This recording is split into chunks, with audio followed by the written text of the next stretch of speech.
అండి అందరికీ ఈరోజు వచ్చి మష్రూమ్ పలావ్ చేస్తున్నాను. సండే అని మేము నాన్ వెజ్ తినకూడదని మష్రూమ్ పలావ్ చేస్తున్నాను. మష్రూమ్ పలావ్ వచ్చి మష్రూము, ఆనియను, టమోటా తరిగి పెట్టుకున్నాను. నూనె అయితే వేసినాను. నూనె కాగింది. ఇప్పుడు ఉల్లిగడ్డలు వేస్తున్నాను. ఉల్లిగడ్డలు అయితే బ్రౌన్ కలర్ వచ్చేంత వరకు వేగాలి బాగా.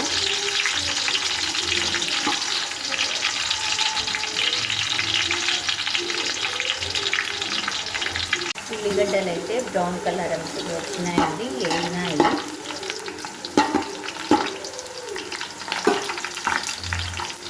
టమోటాలు వేయాలి.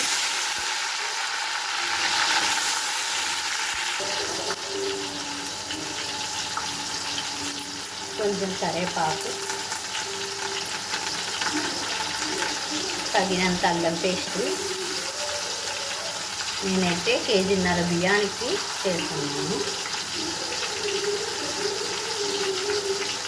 సరిపోతుంది. అల్లం పేస్ట్ వేసినాక బాగా సన్న మంటతో వేయించుకోవాలి. అల్లం పేస్ట్ వాసన రాకుండా, అల్లం వాసన రాకుండా. మష్రూమ్ అయితే కడిగి పెట్టుకున్నామండి. ఇవి చిన్న మష్రూము ఇట్లే వేసుకుంటే బాగుంటాయి, కొయ్యాల్సిన అవసరం లేదు.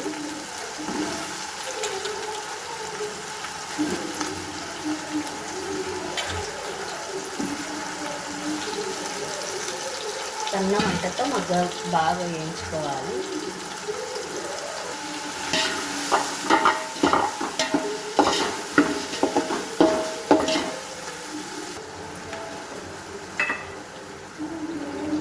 కొంచెం కారం, కొంచెం పసుపు,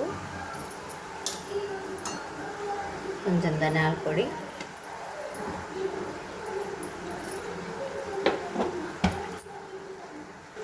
అన్నీ వేసినానండి.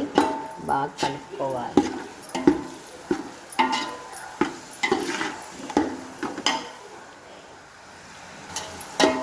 అయితే వేగినాయి. ఎసురు వేసుకోవాలి. వేగినాయండి, ఎసురు వేసుకోవాలి. ఎసురు వేసినానండి, ఉప్పు వేస్తున్నాను. ఈ ఎసురు బాగా మరిగిన తర్వాత రైస్ వేయాలి. ఎసురు అయితే ఉడుకుతుందండి, బియ్యం వేయాలి.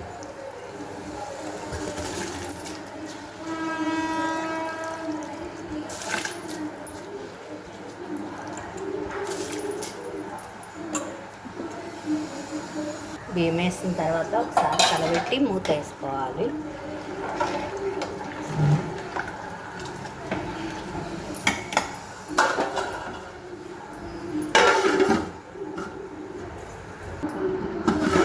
అన్నం అయితే బాగా ఉడుకుతుందండి, 4 పక్కలు ఉడకాలి. అది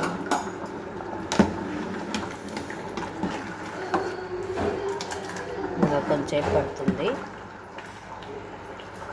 మష్రూమ్ పలావ్లో కొంచెం నెయ్యి వేసుకుంటే బాగుంటుందండి. నేనైతే నెయ్యి వేసినాను. మష్రూమ్ పలావ్ అయితే అయ్యింది.